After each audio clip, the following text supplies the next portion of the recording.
While many people believe that good and bad must coexist in order to give life meaning, this essay will show that true growth and freedom do not require destructive bad. Instead, the golden mean, found between decisions and full moral maturity, allows for meaningful choices without the need for sin or suffering. Jehovah's guidance, both through laws and later principles, reflects his desire for us to live with purpose, balance, and free will, as opposed to the devil who introduced destructive bad to mankind.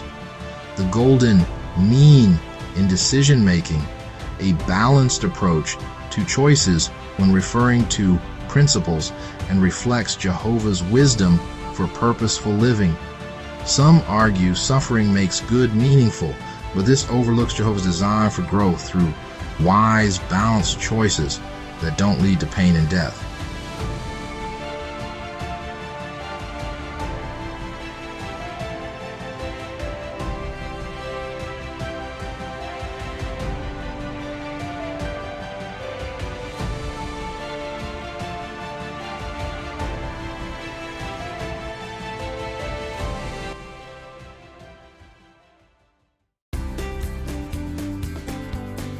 Imagine playing a video game where your character can't jump.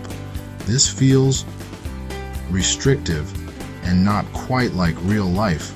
Now, think of a video game where you can jump freely and explore.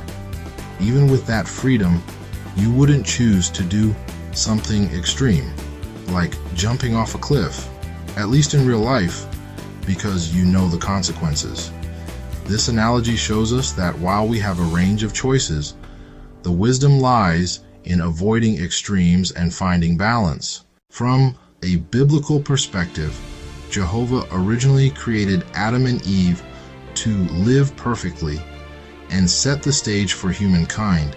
In their perfection, they were given clear, straightforward instructions, black and white rules, much like how we guide young children before they can understand deeper principles.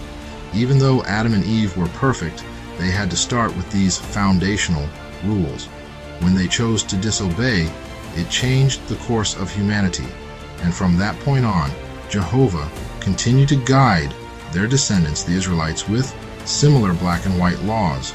This was necessary to help them grow and understand Jehovah's ways.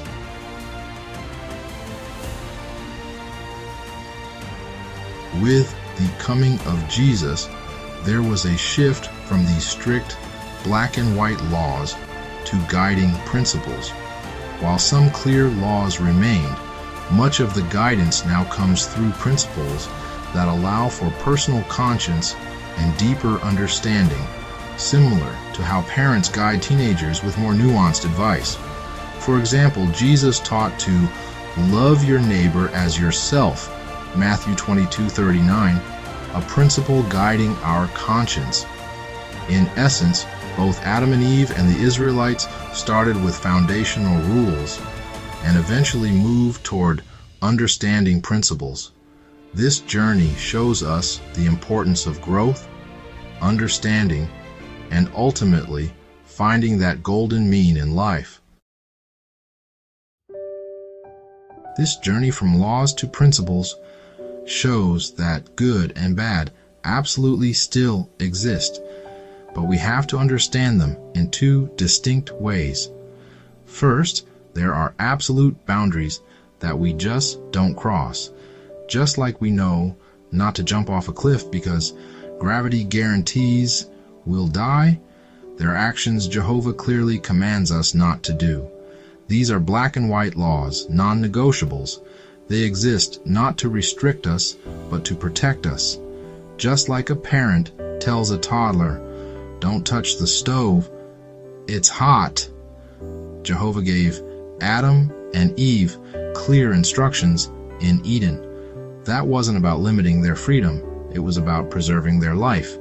And in that framework, there's no need to argue that bad needs to exist in order for good to matter. No one says, "Oh, well, maybe I should touch the fire to appreciate not being burned." We simply know, don't do it. That's not a dichotomy, that's wisdom. But then there's the second framework, principles.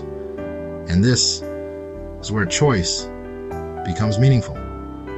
As we mature, like teenagers learning to think for themselves, Jehovah begins guiding us with principles rather than just rules.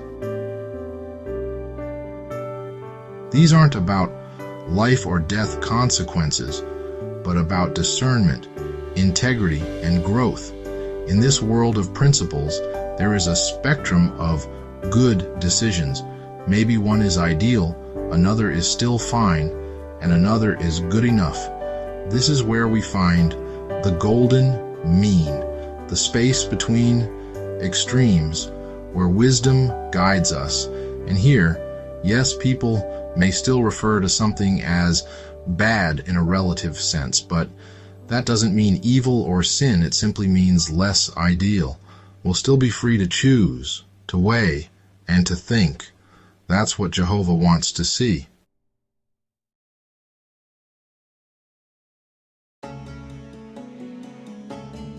And in Jehovah's new system, that won't change.